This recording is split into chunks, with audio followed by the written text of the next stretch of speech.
Hi everyone, here we are for chapter 5. We're moving into our second organ system, which happens to be the cardiovascular system. And we're actually going to look at this in the course of 2 chapters. Chapter 5 will be about the heart and the blood vessels, and then chapter 6 will be about blood. So what is the cardiovascular system? It has 2 major structures, which is the heart and then the blood vessels. And we're going to see blood vessels include things like veins and venules and arteries, arterioles, and capillaries. So the functions of the heart and the blood vessels are to bring nutrients to cells, take wastes away from cells, and they do this by carrying or pumping blood. And they also have the function of maintaining homeostasis in the body and then moving hormones and white blood cells for the immune system. So all of these things are going to be happening with blood as well, but because blood is carried within the blood vessels and is pumped by the heart, we see a fair bit of overlap in the functions. Where is blood refreshed? So the heart and the blood vessels are really great at moving the blood to the places where they need to be for various things. So the blood is going to be refreshed when the blood is brought to the lungs. That's where it's going to gain oxygen and lose carbon dioxide. In the intestines, it will gain nutrients. In the kidneys, it will lose a lot of excess nutrients and wastes. And then in the liver, blood will actually be cleaned or purified. So that's going to be going on with the blood, again, carried by those blood vessels. And then something that we'll talk about more later, but we want to introduce right now, is the structure of lymphatic vessels. So lymphatic vessels are similar to blood vessels in structure, but instead of carrying blood, they carry lymph.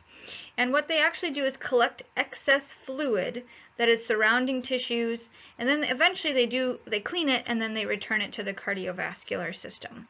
So when we get into the immune system, lymphatic system comes into play a bit more, but just so we know, we've got blood vessels, and they're going to be releasing, when their capillaries, they're going to be releasing water and nutrients and salts and things like that. And sometimes always actually, there's more being released than is brought back into the vessel. And so there's excess fluid building up in those tissues, and the lymphatic vessels will take that in, clean it, and then ultimately return it. So we have a balance. So the pathway of blood in the body is through the heart and through the blood vessels. So if we just say the heart is one big structure for now, one big organ, from the heart, blood will then go through arteries, then through arterioles, which are small arteries, then through capillaries, which are very small and have very thin walls, then through venules, which are going to get bigger in size, and those venules are basically just small veins, so when they finally come together, we see veins. The veins are then going to bring the blood back to the heart, and we would continue that pathway. So keep in mind, in this pathway, you need to know it, and you need to know it well. What we're going to do later is add the details of where blood passes, how blood passes through the heart. So where that heart part is right now, we're going to add a bunch of steps there later. But for the moment, we're just looking at the vessels. In our image to the right, we can see this person's blood vessels, but we can pretty much only see the arteries and the veins. The venules, capillaries, and arterioles are all too small for us to see in this particular image. In a lot of our other images, we're really zoomed in on the capillaries, so it is hard to find that sort of medium zoomed in quality where we can see everything. But we will do our best to make those connections as we go along. So I know there's a ton of text on here, so just work through it with me. Arteries, technically they have an inner layer, and then they have some smooth muscle, and then they have some connective tissue. But ultimately, when you're blood in an artery, it's basically just a cement tube or a plastic tube. It's a tube. Nothing's going to come in or out through those walls. It's just a tube to convey blood away from the heart. That's its entire purpose. Arterioles are then smaller arteries, and arterioles are actually very important because when they constrict, less blood can actually enter them, and because less blood can enter them, your blood pressure increases. So arterioles are actually one of the key players in regulating your blood pressure, how constricted or dilated they are. From arterioles, the blood would pass through a capillary. So a capillary is a microscopic vessel, blood vessel, making a net to carry blood from arterioles to venules. So because they branch into all of these different tiny tubes, there's lots and lots and lots and lots of surface area, which is really, really great because more surface area means we can have more gas exchange, which is oxygen going to cells and CO2 leaving the cells and going into the blood. So capillaries, lots of little tubes, they kind of form a net. We call them capillary beds, and that's going to have lots of surface area and increase the amount of gas exchange. Venules then are where the blood's going to go next. They're kind of the collecting ducts after it's passed through the capillaries. So they're very small veins that receive blood from the capillaries, and then the blood would go into a larger vein which carries the blood towards the heart. In the veins, particularly when blood is moving against gravity, so in most of your body, in your legs, in your abdomen, in most of your core, that your veins are going to have valves inside of them. They're one-way valves, and they prevent blood from flowing backwards. There's a couple other things that are going to help that from happening, but we'll talk about them later. But very, very useful since your veins are very often fighting gravity. So here's an image that we can look at with those arterioles, capillaries, and venules.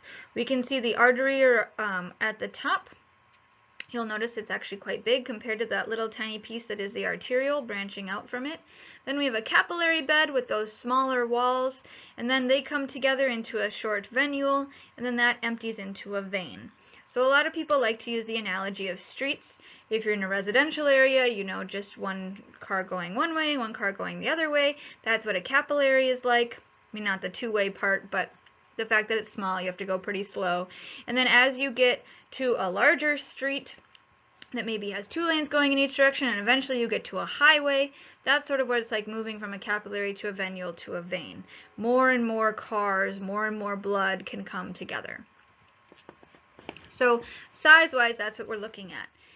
When we look at the actual walls of these various blood vessels, we can see capillaries, they're going to be the smallest overall, and they have the thinnest wall layer. They only have one layer of epithelial tissue, and it tends to be squamous tissue, so it tends to be very, very thin. In a vein, we have an inner epithelial layer. Then we have a relatively thin smooth muscle layer. Remember, smooth muscles in those hollow organs. This is a hollow organ. If the blood were to be taken out, it would be hollow.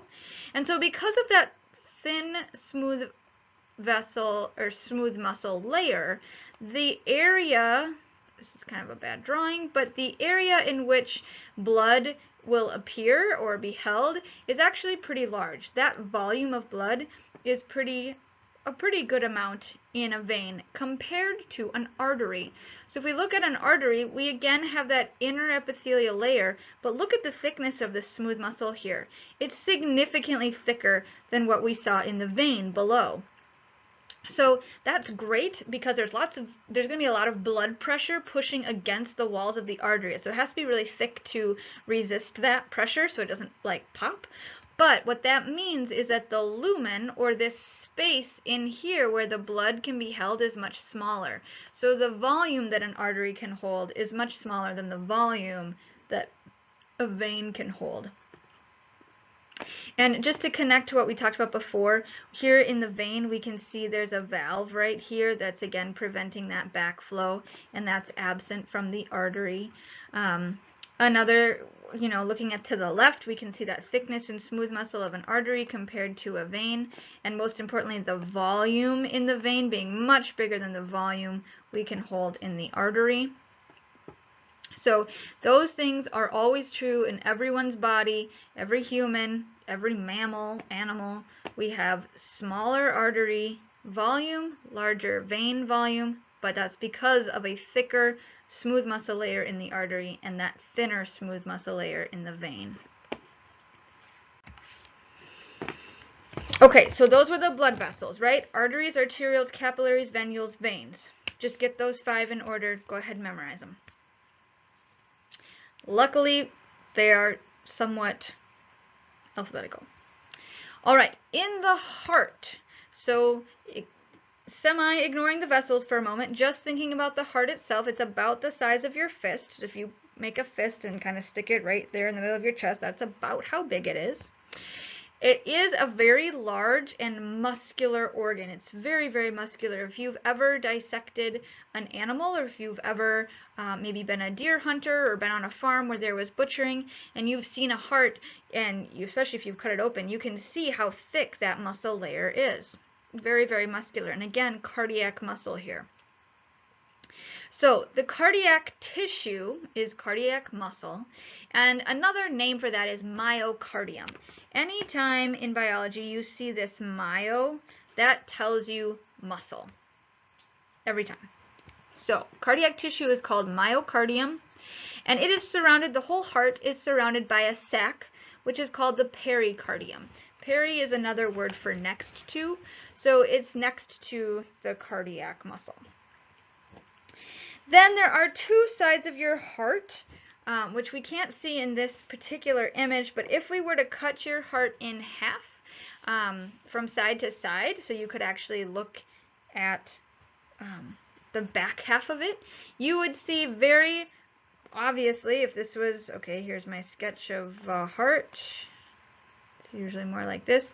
There's this, if we were to divide it, if we were to cut it, this is what we would see. We would see this big muscular structure right down the middle, and you'd see these muscular walls on either side. And this part down the middle is called a septum. Just like you would call the middle part of your nose between your nostrils, that's a septum too. It's just in your nose.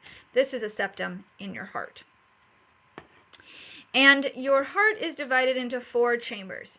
Now the septum has provided this big division between the right and left sides of your heart. So keep in mind, anytime we talk about right and left in a human or in the body, we are referring to the right and left of the person in which that organ is sitting. So for example, in this image that we see right here, we're looking at someone's what we call the anterior side of their heart. So this is if you and I were sitting face to face, and of course I would never do this, but if I opened up your chest and I looked directly at your heart, this is what I would see. This is the side I would see. So on you, or if you're thinking about looking at me right now, this is the right side of the heart, because it's the right side of the body, and this is the left side of the heart, or the left side of the body, in which that heart is sitting. Okay, so if you're looking at somebody backwards, it's the same side as you. If you're looking at them from the front, it's the opposite. So the septum provides the difference between right and left, but then we also have top and bottom. So what I like to do, this is my rudimentary heart here, is do this. And even if you were to draw the humps, you know, like a Valentine's heart like this, what I like about this is that it gives me a really easy way to keep track of the atria and the ventricles. So atria is plural, atrium is singular, and if you draw your A's with a curve, they kind of fit with that shape that we see here, and a V fits with that shape and with that shape. So this is the layout, right? We know that this is right, we know that this is left, so this is the right atrium. This is the right ventricle below it. Then in the upper corner here we have the left atrium, and then below it we have the left ventricle.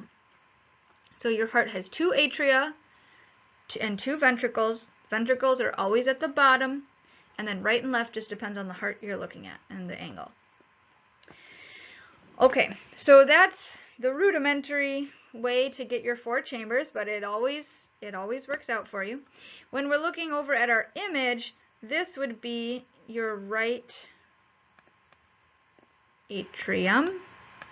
This would be your right ventricle, and kind of hiding over here is your left atrium. Is that, it kind of looks like an elephant ear, and then your septum more or less divides along this line, so over in this corner would be your left ventricle. A lot easier to see once you cut it open. Then there are 2 sets of valves within the heart, and we'll see this again on another picture. A lot easier once you cut it open. So we'll label those later, but there are 2 semilunar valves and there are two atrioventricular valves. And your valves opening, but more specifically your valves closing, is what actually is going to produce the lub-dub sounds of a heartbeat. So here, before we go through this big flow chart at the top that I know looks intimidating, but you're going to work through it multiple times to get it down, well, let's label our valves that we mentioned. So we have semilunar valves and we have atrioventricular valves. And the atrioventricular ones, I think, are the easiest to identify first because of their name.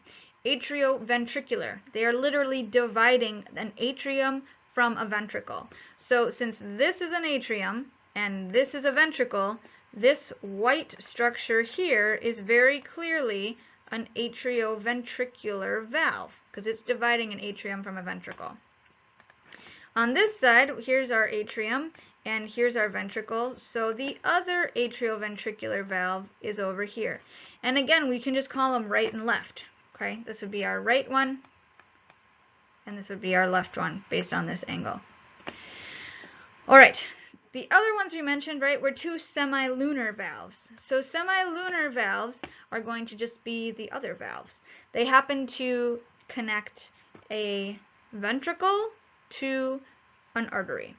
So in this image, we can only see one of them, and it's right here, it's connecting our ventricle to this artery above it. The only time an artery is blue. And the other semilunar valve is hidden right now behind this valve. So if I were blood, I would be passing, now keep in mind, behind this technically to come up here into this artery. Okay. In the image on the right, we can see both. Here's one semilunar valve connecting the right ventricle up to an artery, and then on this side with our left ventricle, this would be the other semilunar valve that would connect to the aorta. So those are the valves, just to keep track of them. And what we want to know now is how blood actually flows through the heart. And I definitely want you to know this because it really, really helps us understand how the heart works. It helps us understand how to fix the heart when it's not working, and how to understand what an ECG is telling us, or an EKG, whichever you prefer. So something we need to keep in mind as the bottom before we do the flow through the heart is that both atria are contracting simultaneously, and then both ventricles are contracting simultaneously. So even though we're going to follow the pathway of one red blood cell, starting at the top here, here's our red blood cell, and our red blood cell is going to work its way through this pathway, technically multiple things are contracting at any given point. Okay, a couple of videos are listed here. I'll put them online so that you can see that more or less in real time. So I am going to use green to represent my red blood cell because red would blend in with the color of the muscle. So I hope that's okay with everybody. So green is the red blood cell. And the red blood cell is going to enter either through the inferior vena cava or through the superior vena cava, and it's going to come out here into our right atrium. From the right atrium, it would go through our atrioventricular valve into the right ventricle. Then from the right ventricle, it gets pumped up, technically through that semilunar valve, into the pulmonary artery. So the pulmonary artery then splits. So watch carefully. Half of the blood will go this way. The other half of the blood is going to sneak behind here and come out on this side. Okay, so our blood split in our pulmonary arteries and went to the lungs. So what I like to do is draw in my lungs here. Very rudimentary. Technically, of course, we have a lung on the other side as well. Shoop. Okay, so coming back to our red blood cell has now entered the lungs from the pulmonary artery. And this is where it gains oxygen, which is super great. So now that it's gained oxygen, since we're using the clear side, we'll make it red. Okay, so lots and lots of oxygen, and now it's going to come back through our pulmonary veins technically it's going to sneak behind here. It's going to sneak, sneak, sneak, sneak until it can get to the left atrium. Now on the flip side, of course, right, it just went right through this lung. And again, we were oxygenated, the blood was oxygenated, the red blood cell was oxygenated, and now we've reached the left atrium. And from the left atrium, it comes down into the left ventricle, then through the left ventricle, pumps it back up through another semilunar valve, and it's going to, this time, sneak behind that pulmonary artery and come up here into the aorta. Now, the aorta is technically an artery, but it's a really big deal. It's the biggest one. It's super obvious when you dissect anything, so it just gets its own name. So it is an artery, but we call it the aorta because it's a big deal. So your aorta, your blood's into the aorta, and now, guys, this is where we connect with that previous flow chart that we mentioned. We go arteries, arterioles, capillaries, venules, veins. That should sound super familiar because nothing changed. So the blood has a couple options. These branches are all arteries that would go to an arteriole, that would go to a capillary, that would go to a venule, that would go to a vein. Somewhere along there, when it went through the capillaries, it would lose its oxygen, so it would become deoxygenated, and it would come back down through that superior vena cava. And along that pathway, it served your brain, it served your arms, it served your lungs. Those parts were getting oxygen. Coming back to the aorta with me now. Another part of the blood now is going to sneak behind the heart. So imagine my pen coming down behind the heart. That is the abdominal aorta. So part of your aorta just hooks 180 and heads straight down along your back, straight down to the rest of the body to serve your abdomen, your stomach, your liver, your intestines, your legs. Everything down there below the diaphragm gets served then by that blood. Of course, it loses its oxygen along the way, and it comes back up through the inferior vena cava. Okay, and then we would just start that flow all over again. So, when we look at the image right now, when I take a step back, it looks very messy, right? Because we've got all sorts of different colors because we labeled our valves, and we were showing when blood was oxygenated and deoxygenated. But that summarizes all of it. It's all in one nice picture. So what I highly recommend you do is copy this image, whichever one you prefer, on the right or the left, I don't care. Copy that, put it on a big sheet of paper, and follow that arrow. Draw that arrow yourself. Write that pathway yourself multiple times until you have it memorized. Add the lungs, add the brain and the legs if that helps. If the picture totally throws you and you really, really hate that, then don't use that. Take the flow chart, write off the values and just rewrite it 20 times, the different order, the same order of it over and over again, or maybe print them off, scramble them up, and then put them in the right order each time so that you're practicing doing that with your hands. If you're more hands-on, that's the method I would suggest, but make sure you understand the blood flow through the heart. All right, so in anatomy, we always have this concept that structure reflects function, and function, for that matter, reflects structure. They're just really intricately linked. And we see this in the left ventricle compared to the right ventricle. The left ventricle is way more muscular because it pumps blood through the whole body, not just to the lungs. So if you look back at that picture that we had on the previous slide with the cross section, the cut open heart, you look at the left ventricle, it's way, way more muscular, very, very thick muscle compared to the right side.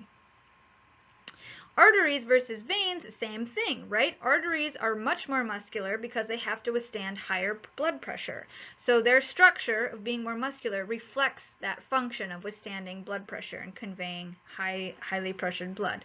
Versus veins are going to have a thinner structure, muscle structure, in order to have the function of returning lots of blood to the heart. All right, so now that we know how the heart works, we know how blood flows through the heart, we even know how blood flows through the body in our blood vessels, we can talk about a heartbeat, which is also known as a cardiac cycle. So a heartbeat or a cardiac cycle has two parts, a systole and a diastole. So the systole is when the atria contract together and then the ventricles are contracting. And diastole is when everything is technically relaxing. So this is often a little bit different than what we think, because we think that one is going to be atria contracting and the other will be ventricles contracting. But technically, systole is atria contracting with and ventricles then contracting, and then diastole is when they're actually just all relaxed for a quick little bit. And on average, this is going to happen about 70 times per minute. Obviously, this depends with your age and your gender and your activity level at that moment, and what you're eating and what you're doing and what you're watching and if you're sleeping. So obviously it varies. But if we look at our picture here, what we want to notice is that when the atrioventricular valves are open, the semilunar valves are closed. And when the semilunar valves are open, the atrioventricular valves are closed. So when we have our atria contracting, notice these little vibrating lines right here to show you that your atria are contracting. The blood is flowing through this open atrioventricular valve into your ventricles on both sides, because remember, they contract together. The atria contract together. So we've got blood going in to our ventricles. Now, the semilunar valves are closed shut because we need to just hold that blood in the ventricle for a half a second. All right, the next thing that's going to happen, come down here, follow me to B. Okay, so notice our atria are now relaxed. Our atrioventricular valves are closed shut. And our semilunar valves are nice and open, so that as those ventricles contract, notice the little vibrating lines, as they contract, we can pump that blood out of the ventricles into the arteries, whether that be the pulmonary arteries or the aorta. Just depends on which ventricle we're referring to, but they're both happening at the same time.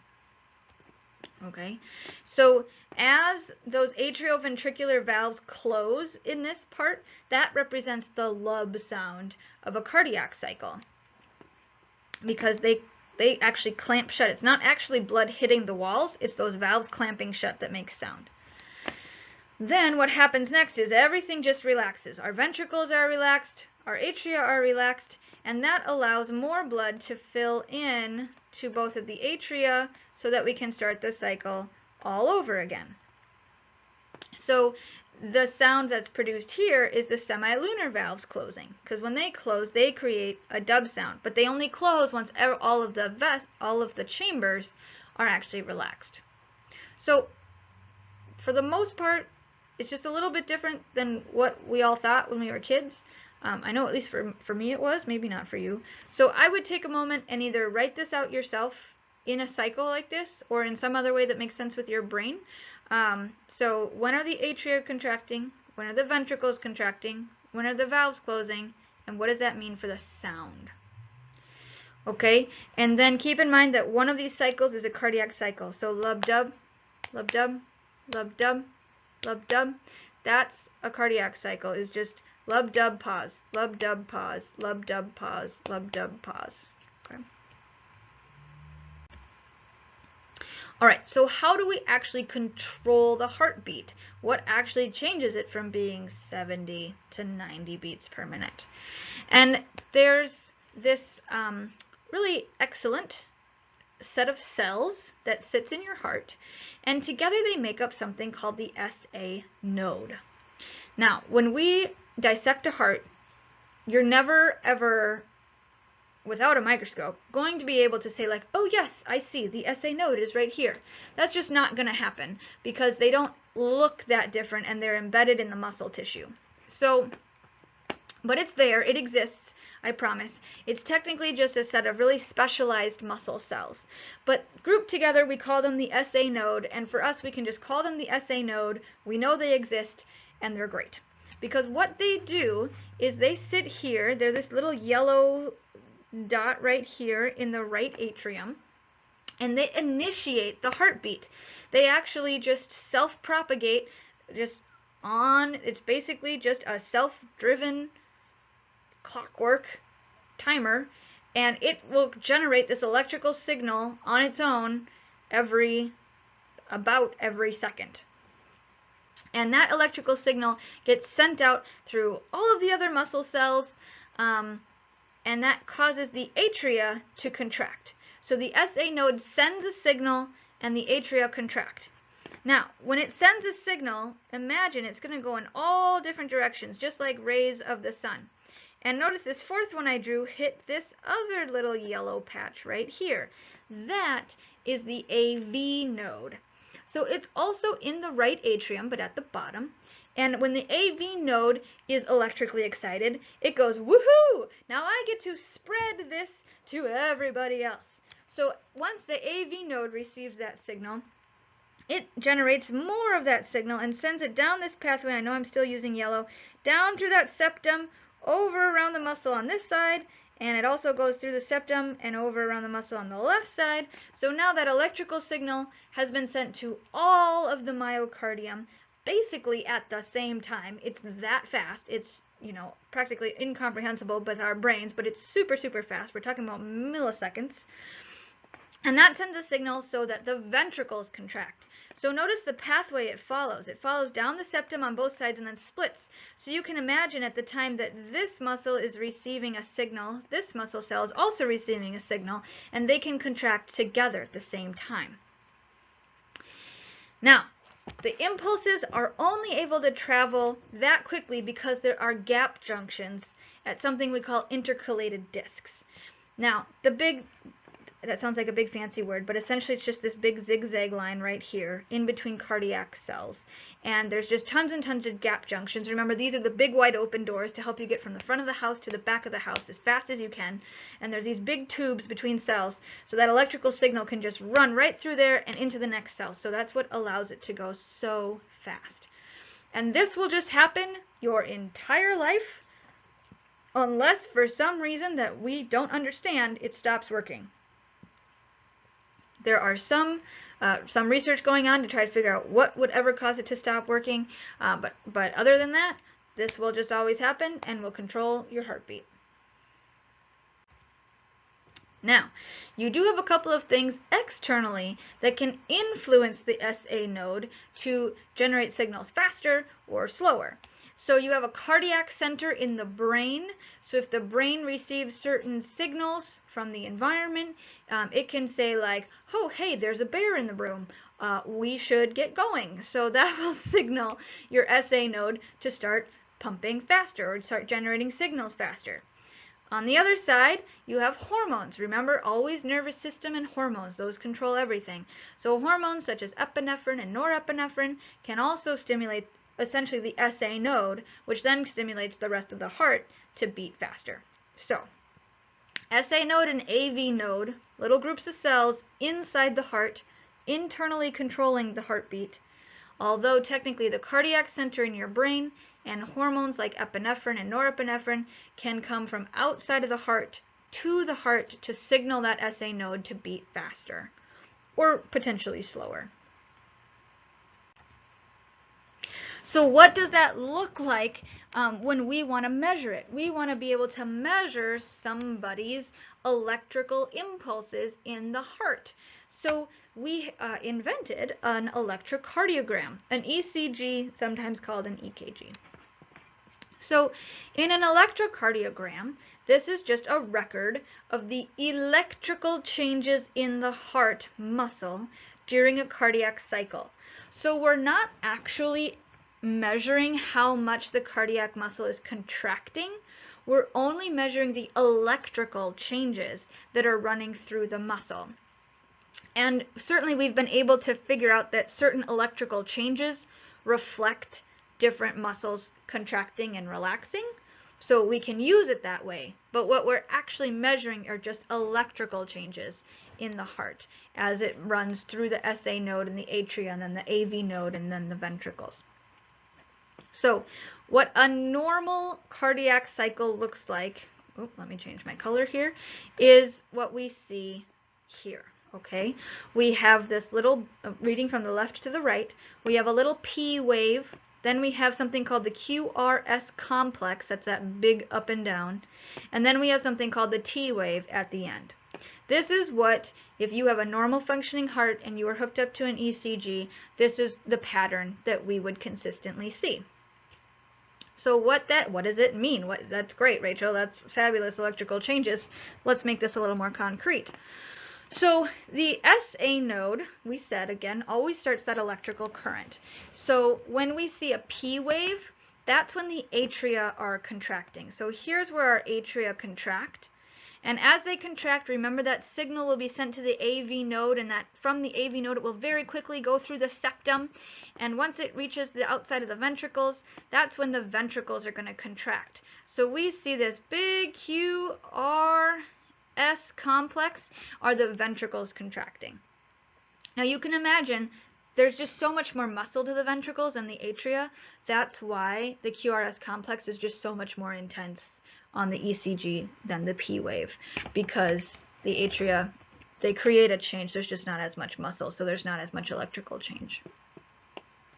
The T wave, so let's continue on here. The T wave is when the ventricles are actually recovering, because we haven't gotten there yet. We'll get to it in chapter 14, but when something is electrically changed, it has to technically reverse. It has to go back to that original state so that it can do it again later. So that's still an electrical change. We're just going in the opposite direction. So when the ventricles relax or recover, that's actually the T wave here. Now, before we move on, you might be wondering, well, Rachel, don't the atria have to relax also?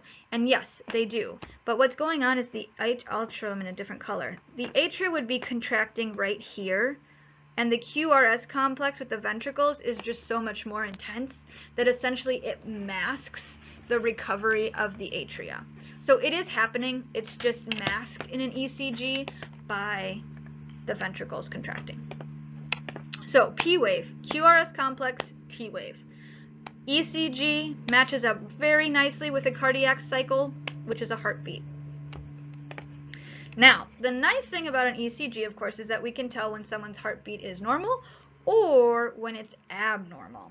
So this, of course, over here would be abnormal. We can see we don't have a P wave, we don't have a QRS complex, we don't have a T wave. Things are just going wacky up and down all the time with no pauses.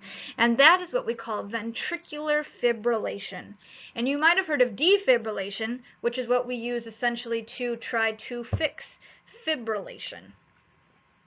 So what we see here on the right with fibrillation is uncontrolled electrical activity. So fibrillation officially is uncoordinated, irregular electrical activity in the ventricles. Technically it's possible in the atria, but in the ventricles it's a bigger deal because they're so much bigger. So uncoordinated, irregular electrical activity. So we see this up, down, up, down, up, down, very uncoordinated, often very, very fast. So essentially the SA node has lost control. The SA node is just generating signals very rapidly, irregularly, going to town. So to treat it, we use defibrillation. So essentially what we do is we give that person an electrical shock. That's what a defibrillator does. And the whole idea is that if we provide a really strong electrical shock, all of the cells in the heart will actually lose their electrical current because they're essentially overpowered. And if they lose their electrical current, then the SA node can just take over normally following that. So we essentially sort of slap the SA node into being like, hey, knock it out. And then they're able to say, oh yeah, this is how I restart. So that's kind of the idea with defibrillation.